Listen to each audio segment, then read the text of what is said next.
alhamdulillah nahmaduhu wa nasta'inuhu wa nastaghfiruh wa nu'minu bihi wa natawakkalu alaihi wa na'udzu billahi min shururi anfusina wa min sayyiati a'malina.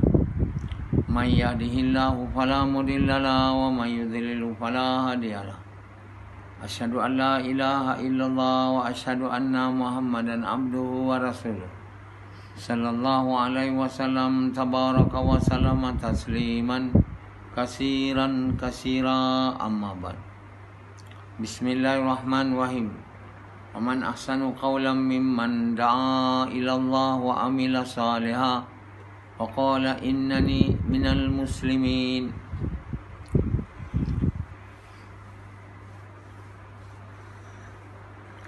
Tuan-tuan, bapak-bapak sekalian dan ibu-ibu sekalian, Allah Subhanahu Wa Taala menghidupkan dan Dia mematikan. Jadi sebelum ni kita tak ada kat dunia ni, maka Allah Subhanahu Wa Taala buat kita hidup kat dunia ni. Selepas tu Allah pisahkan roh dengan badan kita selamanya. Jadi badan tinggal kat dunia, sebagiannya reput. Almost semua orang report. Roh tetap ada, ditukar dengan badan yang baru. Sama ada dia beri nikmat atau azab. Jadi Allah matikan kita, kemudian Allah hidupkan kita dengan badan yang baru. Jadi mati itu adalah perpisahan antara roh kita dan badan di dunia ni. Prince Philip tu mati 99 tahun. Sebelum ni kita ingat bila dia ni nak mati. Dengan Queen sekali. Queen 94 tahun, sama umur Mahathir. Mahathir pun kita tengok bila dia nak mati. Tapi satu hari dia orang akan mati. Seperti mana kita hairan King Philip ni bila nak mati. Bila tiba dia mati di rumah dia, di palace dia. Jadi anak dia, anak cucu dia, Meghan dengan Harry nak balik tengok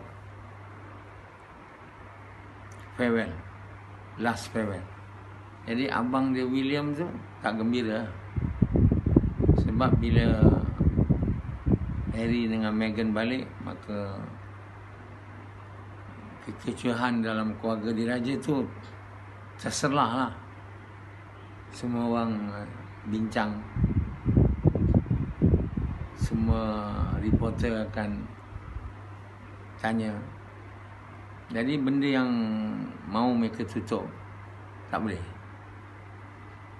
Jadi daripada majlis yang patut mereka tenang, jadi huru-hara lah.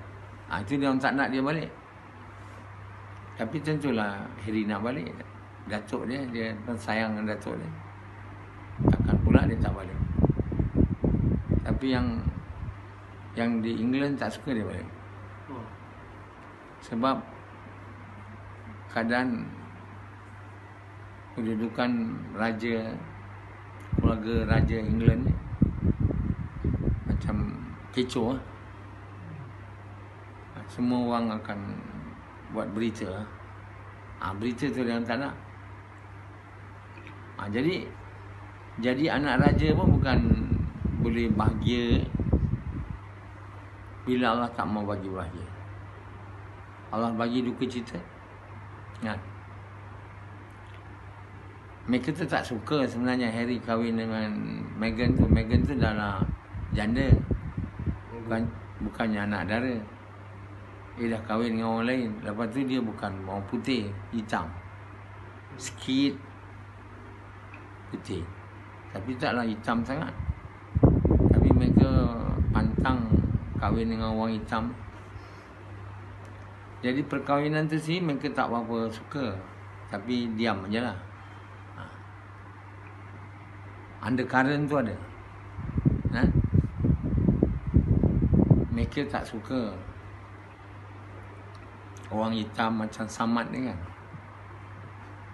Katakanlah Samad ada love affair dengan puteri Raja England, kerana tu dia kahwin kan. Macam siapa je lah nak kahwin dengan orang hitam ke ataupun orang agama Islam ke, mereka tak suka. Macam Diana lepas dia bercerai dengan Charles. Walaupun dia dah jadi janda, tapi dia masih mak kepada dua Raja England. Bakal dua putera yang salah satu jadi raja. Macam mana pula mak dia boleh kahwin dengan orang Islam, lepas tu hitamnya kan. Mereka tentu tak suka. Jadi banyak teori bagi tahu bahawa kematian Fayed dengan Diana ni dirancang. Dia bukan hanya kemalangan, tapi dirancang. Jadi merupakan satu pembunuhan. Tapi tak ada terbukti lah. Usaha untuk membuktinya pun dihalang lah. Jadi itu keadaan orang yang kita nampak bahagia, dia tak bahagia, derita. Dan sekarang mati. Hidup panjang 99 tahun. Semua amal yang dikatakan baik lah, yang Prince Philip, Allah dah balas lah. Panjang umur. Queen Elizabeth pun apa amal baik semua dah dibalas. Bila mereka mati, mereka siap untuk diazab. Jadi Prince Philip tu untuk mati diazab. Tak ada dapat masuk syurga ataupun selamat dari azab neraka. Inilah jalan cerita mereka yang tak beriman. Tapi kita orang Islam pun tak percaya ni. Dan kita tak ada usaha pun nak mengajak manusia ni semua supaya beriman kepada Allah. Tak ada usaha. Kita hanya fikir di kita macam mana. Sebahagian lah. Sebahagian langsung tak ada fikir. Hanya mengucap je. Dan tak buat apa-apa lah. Hanya dikenal sebagai Islam. Macam Yazid ni dulu. Dikenal sebagai Islam je. Dia bukan ada nak jadi orang yang beriman, beramal soleh. Dia nak ikut dakwah ni hanya supaya dapat rupa Islam. Rupa. Cukuplah dia rupa tu. Bila nak jadi beriman betul, beramal soleh, dia tak nak. Dia hanya nak rupa lah, supaya orang semua tak berapa tengok dia di jalan yang salah. Rupa-rupa kena ikut jalan betul. Betul-betul pula tu. Kena cerai bini pula. Ush, ini sudah lebih dia kata. Aku nak ikut agama tapi tak adalah sampai hilang dunia. Dia tak nak ikut. Sebab apa dia tak nak ikut? Dia tak nak jadi orang Islam betul, tak ada. Dia tak tahu pun kita kena jadi orang Islam betul. Dia tahu. Yang kita ni kena beriman beramal soleh, baru kita selamat dari neraka. Kalau kita tidak beriman beramal soleh, hanya jadi orang Islam saja, iman yang lemah macam Pendi ni, dia akan masuk neraka kalau mati dalam keadaan tidak beriman beramal soleh. Sebab itu Allah bagi tahu, surah ni tak pernah difaham. Lama dah surah ni, lama dah orang baca. Wal asri ni, innal insana lafi khusr illa alladhina amanu wa amilu salihati wa tawasaw bil haqq wa tawasaw bis sabr. Demi masa, sungguh manusia itu semuanya rugi. Rugi min masuk neraka, melainkan beriman beramal soleh. Hasil berpesan kepada kebaikan, berpesan kepada sabar. Tak pernah dipaham. Ayat ni jelas menunjukkan selain daripada orang beriman, beramal saleh masuk neraka. Walaupun dia orang beriman tapi tak beramal saleh, dia masuk neraka. Atau dia tak ada iman, orang masuk Islam, dia masuk neraka. Inilah bila dalam Fatihah kita doa waladhdallin, jangan jadi orang yang sesat. Orang yang mengucap kalimah, dia ada iman tapi tak sampai tahap Allah mahu. Macam Rashidi. Atau tak beriman, hanya mengucap macam Pendi sebelum masa dia mula datang sini. Hanya sekarang dia dalam usaha untuk jadi orang beriman, tak jadi-jadi lagi. Kerana tak nak ikut apa aku cakap. Kerana apa? Tak nak betul-betul jadi beriman beramal saleh yang Allah bagi tahu dalam surah Wal Asri ni. Kecuali Allah bagi tahu kecuali. Maknanya kalau tak beriman beramal saleh, mana tak selamat di neraka. Macam Sufyan, dia tak beriman beramal saleh, dia orang masuk Islam. Berapa hari lepas dia orang masuk Islam, tak tahu. Jadi dia ni orang neraka, Sufyan. Walaupun dia semayang, dia puasa, dia buat dakwah, dia tak kira buat dakwah ke apa. Iman dia, outcome dia. Outcome dia jadi tak beriman beramal saleh. Tak ada, tak. Gas lah kau. Semayang lah, kan? Tapi tak beriman beramal saleh, mana boleh masuk syurga? Gas lah, kan? Betul tak? Oh ya, aku dah lama gas. Aku tak ada cuti, mati je. Rashidi je. Tapi itu tak kira. Nah, yang kiranya daripada semua yang kita buat ni dapat dengan izin Allah menghasilkan iman ke tahap yang Allah mahu lah. Macam Sufyan, dia buat usaha tapi outcome dia daripada usaha dia tak beriman. Orang masuk Islam juga. Jadi itu yang masuk neraka tu. Sebab apa tu? Sebab itu soalan dia dalam kubur tu. Tak ada soalan kau ada buat gas tak?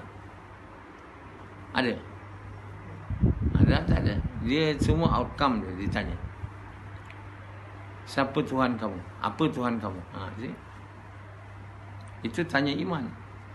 Kalau kita kata Tuhan saya Allah, apa bukti dia? Tanya lagi soalan. Satu tanya apa tu Tuhan kamu dah salah, habislah, tak payah tanyalah yang kedua. Jadi Allah tak tanya kau buat gas sampai mati ke? Tak ada Rashidi. Kau semayang tahajud ke? Semayang ke? Tak ada. Walaupun kau semayang, dia tak tanya tu. Dia tanya outcome kerja. Jadi kerja yang betul, outcome dia betul lah. Ada iman. So bukan kita buat kerja je, kerja betul. Tanda kerja tu betul, outcome dia dapat iman naik. Itu yang ditanya. Siapa Tuhan kamu? Apa Tuhan kamu? Kamu buat gas, tapi syirik ada. Bini Tuhan juga lagi. Anak Tuhan, bed Tuhan, kerja Tuhan. Mana nak jawab? Jadi kena faham bahawa bukan setakat buat gas je. Buat gas yang betul. Yang betul maknanya apa? Cara Nabi, niat dan nak sukakan Allah. Sebab itu saya beritahu kamu, buat kerja cara betul. Kalau buat kerja tabligh, dulu saya tahu kerja tu tak betul. Hasilnya tak ada naik iman naik. Lama buat, beria buat, mesyuarat, fikir, istimewa. Tak ada apa. Sebab bila kerja tak betul, mana dapat result? Allah jadikan asbab bertani keluar tanaman, tapi tak keluar tanaman kalau bertani itu tak betul. Benih tak betul, cara bertani tak betul. Cuba tanya Azri. Outcome dia tak ada sebab tak betul. Begitu juga usaha. Usaha beragama ni lah tak betul. Semayang aja. Lama semayang, baca Quran, puasa, tapi kerja Mengajak manusia berkebaikan, mencegah kemungkaran, tak buat. Yang satu lagi buat tapi tak betul. Satu lagi buat cara Nabi tapi tak ikhlas, tak betul. Tak adalah. Allah Subhanahu Wa Taala dia tak terima benda tak betul. Kita juga tak terima benda tak betul. Apalagi Allah. Allah nak terima je kan sembahyang tak betul. Allah nak bagi ke iman kuat, dakwah tak betul. Tak boleh. Jadi betul ni satu benda yang sangat penting untuk dibuat dengan bersungguh-sungguh. Kalau tak betul, tak payah buat lah. Takkan boleh ada iman naiknya. Buatlah bersungguh-sungguh benda tak betul. Jadi yang pertama, buat yang betul. Nak tahu buat yang betul tu, kena ikut orang yang dah dapat iman kuat lah. Kalau dia iman tak kuat, mana kerja yang dia buat tak betul lah. Iman saya takkan betul kalau saya punya kerja tak betul. Semayang saya pasti tak khusyuk kalau saya punya kerja tak betul. Jadi kerja yang saya buat ni bagi tahu kamu. Lepas tu kamu tak nak ikut. Buat apa yang kamu mahu juga. Jadi bila kamu buat apa yang kamu mahu tak betul, sampai bila pun iman tak naik.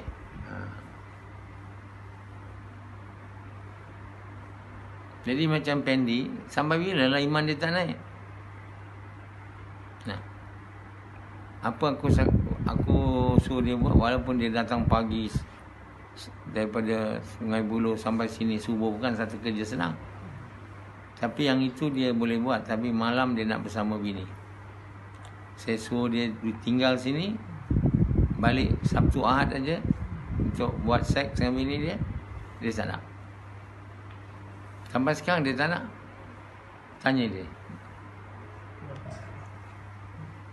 Jadi kerana itu dia tak ada lah.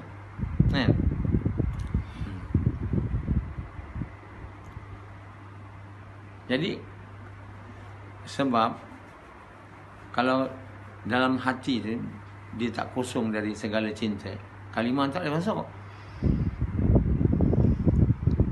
Dia nak kalimah tu masuk, dia kena kosong ataupun menuju kosong lah. Jadi sekarang iman Samad, dia beriman bersama saya tapi tak boleh nak naik.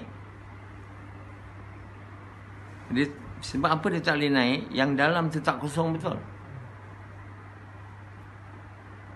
Jadi dia boleh turun aja lah, naik tak ada lah.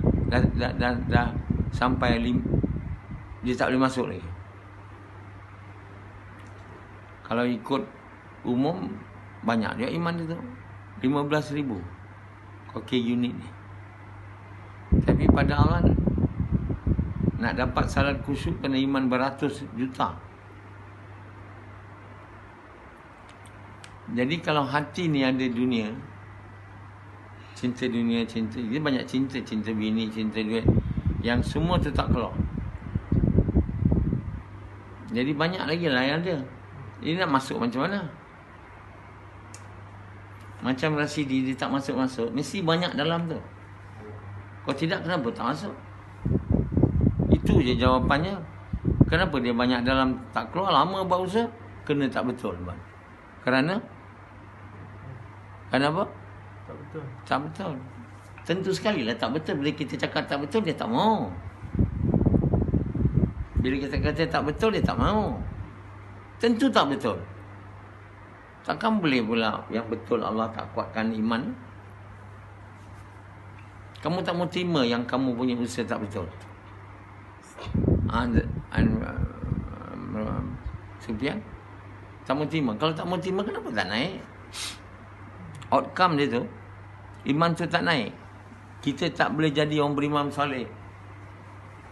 Lagi tinggi iman tak ada, dapat khusyuk semayang.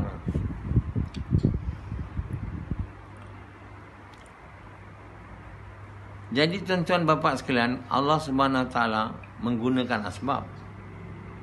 Usaha dakwah ni asbab. Perintah Allah tu asbab. Dia Tapi asbab tu kena dibuat dengan betul.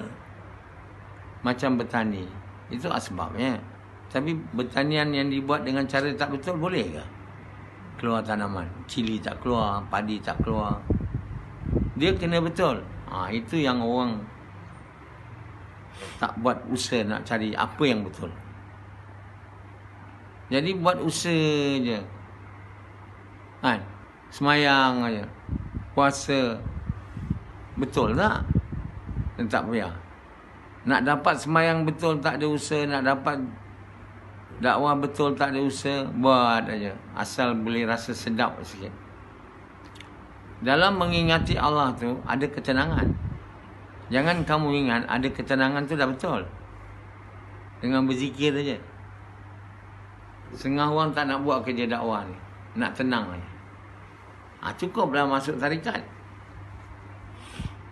Masuk tarikat cukuplah, tak tenang aja. Apa yang kau nak? Kau nak tenang ke kau nak Allah?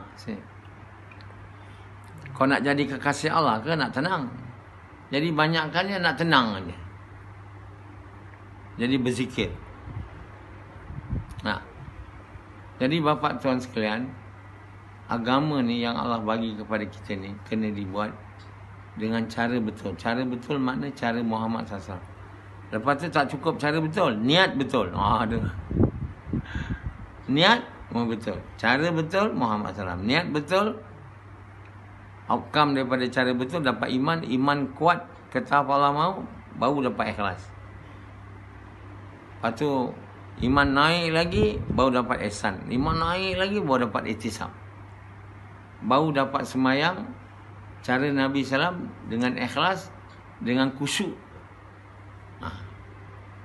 Atau dengan zikir, dengan khusyuk atau ingat Allah selalu. Jadi semayang yang khusyuk ni lah semayang yang naik ke langit, yang diterima dan mencegah satu orang tu dari melakukan dosa. Inna salata tanha anil fahsya'i wal munkar. Untuk salat khusyuk. Kalau salat tu sampai ikhlas saja, dia tak dapat mencegah. Dan dengan salat yang sampai ikhlas saja, tak ada khusyuk, tak boleh selesai masalah. Jadi asbab untuk selesai masalah. Jadi maknanya kita nak dapat salat yang mencegah kita daripada fahsya dan munkar, dan salat yang menjadi asbab masalah kita selesai. Kita bukan mau dapat iman tahap rendah, bukan setakat jadi orang beriman beramal soleh je. Kena beriman beramal soleh tahap iman yang sangat-sangat tinggi. Jadi untuk sangat-sangat tinggi, dalam lubuk hati kita, dalam kepercayaan kita tu, cinta pada yang lain semua hampir hilang. Untuk hilangkan semua cinta selain pada Allah, kita kena gunakan benda yang kita cinta itu untuk Allah. Untuk Allah maksudnya untuk kerja mengajak manusia kepada kebaikan, mencegah kemudaratan. Untuk kerja mengajak manusia kepada Allah. Itu kerja kita mau guna. Paling utama. Selain kita kena belanja harta juga pada fakir dan miskin, pada orang anak yatim, pada orang dalam perjalanan musafir kelana, membebaskan tawanan perang yang dibuat kerana perintah Allah. Jadi ini semua amalan-amalan yang membuat hati itu hilang daripada cinta selain daripada Allah. Hilang. Untuk ruang masuk Allah atau kalimah yang kita dakwahkan pada orang tu, yang kita ingatkan orang tu, masuk dalam hati kita. Jadi dia punya proses tu simple aja. Dia punya untuk faham. Untuk kalimah yang kita dakwahkan pada orang kafir tu, masuk dalam hati kita. Untuk makna kalimah yang kita bagi tahu pada orang Islam yang dah mengucap kalimah, masuk dalam hati kita. Hati kita mau sedia menerimanya dengan itu. Kosongkan hati tu dari segala cinta yang lain, dengan mengorbankan segala yang kita cinta untuk kerja mengajak manusia kepada Allah. Jadi itulah metodologi atau modus operandi dia. kita feel, kita tak mau korban harta diri kita untuk kerja ni, bukan cinta tu boleh keluar, dia tak boleh keluar, dia takkan keluar. Kita ingat kita bijak buat usaha, kita tak bijak. Sebab kita tak nak korban. Maksud kita nak korban, kita tak nak buat ikut perintah Allah lah, cara Allah mahu. Jadi kerana kerja ni mengorbankan benda yang kita cinta, banyak yang tak nak buat lah. Dan perkara pertama yang akan ditinggalkan umat ni ialah kerja ni lah. Sebab perkara pertama yang akan buat umat ni rosak, sampai pun rosak, ialah cinta dunia. Satu orang tak ada cinta dunia, miskin kan, habis buat kerja guna, tak ada cinta dah. Tapi bila orang bagi dia duit, lepas tu dia tak guna untuk, dia tak belanjakan di jalan Allah yang dibagi duit oleh orang, dia simpan, dia nak jadi kaya pula. Jadi cinta dunia dah start balik. Dia bila sekali hilang, bila dapat dunia, diduga dunia tu mau dibuang di jalan Allah, baru dia tak boleh masuk. Kalau bila kita dah tak ada duit, orang bagi duit, kita simpan, dan cinta dunia bersemarak balik. Cepat je dia balik. Sebab itu sahabat-sahabat dulu banyak cinta dunia dah hilang. Bila Nabi meninggal, cinta dunia datang. Bila dunia dah datang, dia orang simpan duit, buat rumah, buat ini, habis.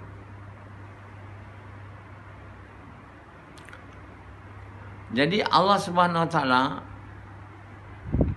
jadi sebab itu Allah begitu, takut dengan Allah ni adalah asas segala kebaikan. Maksudnya cinta pada Allah. Dan cinta pada dunia ni asas segala keburukan.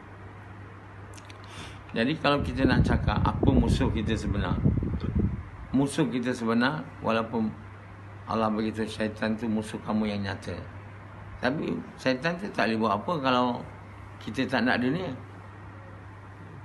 Dia hanya boleh galakkan kita nak dunia, simpan dunia, jangan belanja, itu dia boleh.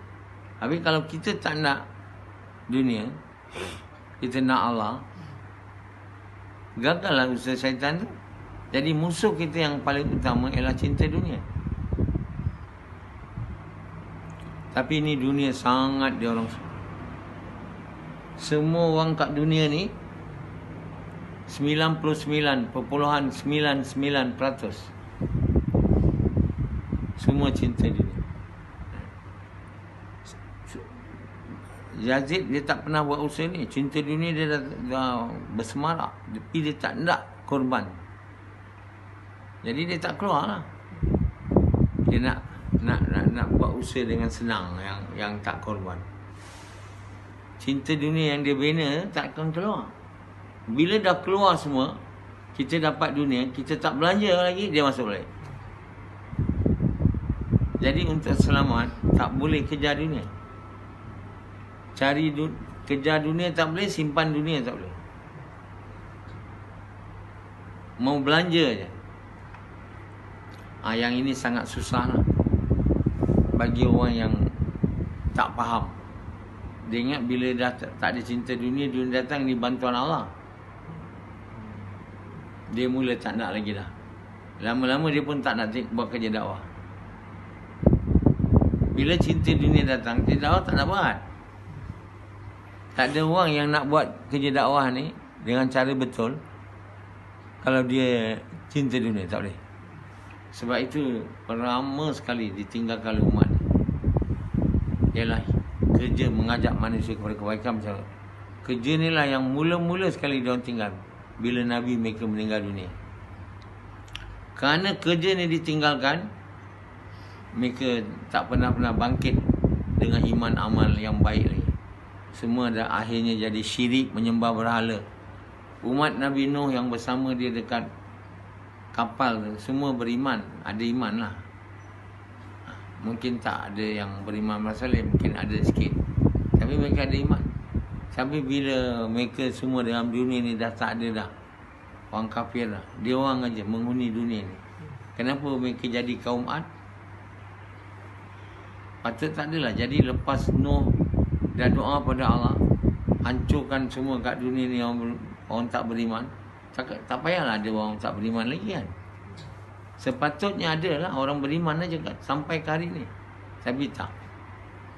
Kembali, berulang kembali manusia.